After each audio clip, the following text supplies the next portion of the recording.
Hello, all. Welcome to the fourth unit of soft skills and interpersonal skills. And today we will be dealing with, or rather, in this session, we will be dealing with reports. Okay. So, in the past couple of sessions, we have been dealing with writing skills of various different sorts. And in this particular session, we will be dealing with reports. Okay. So, report writing is something that you have again done for your ETC during your second year. So it is again a recapitulation of that. Okay, so let us begin. So a report is nothing but a factual and systematic account of a specific business or professional activity. And they're important because they help in making, executive decisions of most organizations. So most organizations depend upon reports to for the for the effective making of their executive decisions. All right. Uh, Now, report writing is basically, it is done to keep records of all your activities, of all your academic activities or your corporate activities or whatever. So, report writing helps you keep a track record of that. Okay, and it basically mainly moves in upward direction, and basically, and why does it move in upward direction? Because you write it to communicate with the senior levels of your organization with whom you otherwise cannot communicate. So they need to see, or they need to be savvy, or they need to be updated and intimated about whatever activities are going on inside their organization. And in order to keep a track record of that, you write reports, and these reports are transported to these people, to the senior level, so that they are aware of whatever is happening in their organization. Okay. Now, uh, why are reports important? First, a report is important because it helps in presenting data, and it describes problems and suggests solutions. It discusses and analyzes data. It analyzes a situation or a condition, and it also gives feedback, suggestions, and recommendations based on those problems and uh, based on the problems that have come up while undertaking any activity. Okay. Now, what are the various kinds of report? The first kind of report that you have is informational and analytical reports. So, informational report, as you can understand by the very name of it, it presents facts of a case, problem, solution, situation without any analysis. So, in informational report, you do not provide any kind of analysis. You just provide the facts, you just provide the evidences, and that's it. Your work is done there. No further task is to be undertaken for informational reports. But for analytical reports, you not only present data, but you also you also write down your own analysis of the data. Okay.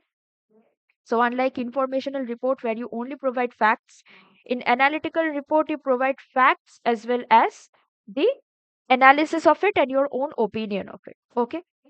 Next comes routine and special reports. So routine reports are basically periodic reports, where on a periodic basis, either daily, weekly, fortnightly, monthly, or quarterly, you present the report to the higher authorities. Okay. And the contents may vary from, simple production information to complex marketing or research data. So, uh, they may range from you just giving informational reports or to complex reports involving a lot of research and analysis. Okay. So, they may either be informational or analytical. So, examples of these are production reports, monthly sales reports, annual reports, and so on. Okay. The next that you have is a special report. Now, a special report is presented and prepared to convey a very special information related to a single condition, situation, problem, or occasion. So, anything, you know, if there is an incident which has occurred one time, so one time facts are something that you present in your special report. So they can be of any occasion, they can be of any event, they can be of any incident. So those are your special reports which do not the occurrence of which do not take place frequently, and it takes place just once in a while. So when you report on that, those are called special reports. Next one is your oral reports. Now, oral reports are informal and face to face presentations of information. Now, the examples of these are if you are reporting on any accident, sales, production, joining, and so on. And they help in providing, brief information related to routine activities. So, oral reports, you basically rely on them to, you know, to talk about routine activities. Okay, so oral reports are also important, but they are important when the information is brief, okay? Or when you're reporting on any accident. So when the journalist, or a reporter, interviews any witnesses to any accident on the street, that is a kind of an oral report that you get. Then comes written reports, which are more conventional and more business like and more technical because they are written records, okay?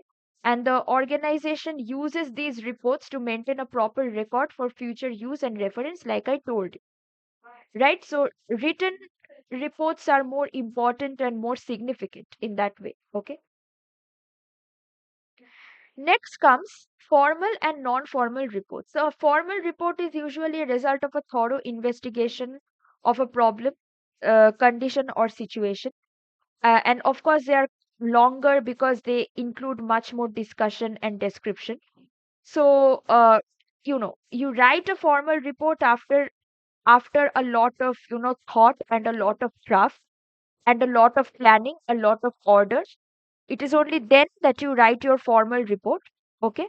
Because it includes or it requires a lot of investigation and research, okay?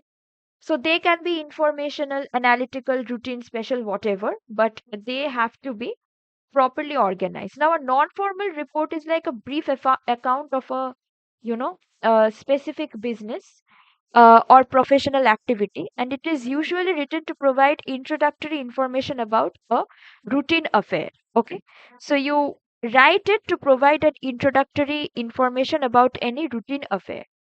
Okay, so that's why you use formal report. Now, what is the format of a report writing? You write it in the form of a printed form. Okay, they are more objective and factual. So the writer cannot be subjective and put their own opinion. Next one is the letter format, where you write it in the form of a letter. Okay, that next is the memo format. So it's like an memorandum. So it can be, analytical, routine, informational, special, non-formal, whatever. Next comes the structure of formal report. So the first section is title page, which would include the name, title of the report, the name of the person, the organization to whom the report is submitted. Next one is the preface. It is optional, but it includes the report by mentioning, its salient features and scope. Next one is the letter of transmittal, which covers, a brief covering letter from the report writer explaining the causes for writing the report. Then comes acknowledgement, okay, which includes the names of persons who contributes to the production of the report. Then comes the table of contents, which helps you to locate where a particular, uh, information is in which page. List of illustrations, the number of illustrations if they are more than 10.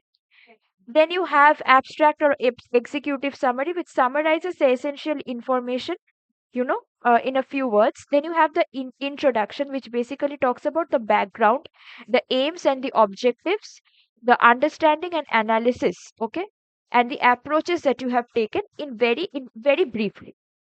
Next comes your methodology, where you are talking about or summarizing the methods of data collection, the procedures for investigation, this investigating the situation and the problem and criteria of the survey. Okay, then comes discussion, description, and analysis, where you will be discussing in detail about uh, the data. You will analyze the data, you will provide objective description and the discussion of the problem, the analysis of the situation, the findings of the investigation, and all of these things.